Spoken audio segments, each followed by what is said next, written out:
ஆமென், இவருக்கு விரோதமாக செயல்படுகிறவர்களே அல்ல.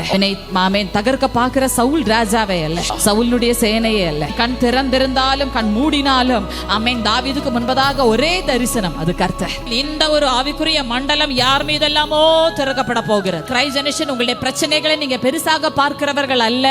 ஆமென், கண் மூடி இருந்தாலும் கண் திறந்தாலும் ஆமென், யாகுவேயை முன்னாடி வைத்திருக்கிற ஒருத்தர். நீங்க பிரச்சனைகளை பேச மாட்டீங்க, யாகுவேயை பார்க்கிறவர்கள் ஆமென், யாகுவேயை பேச பாருங்க. ஏனென்றால் அதனுடைய ஸ்பெஷாலிட்டி இன்றைக்கு பார்ப்பது போல அல்ல, நாளைக்கு பார்ப்பது. இன்னைக்கு கிடைக்கிற இன்ஃபர்மேஷன் அல்ல, நாளைக்கு உங்களுக்கு கிடைக்கிற ரெவலேஷன். ஒவ்வொரு நாளும் பிதாவாகிய தேவன் உங்களை புதிதான ஆமென் தன்மையில நடத்தும்.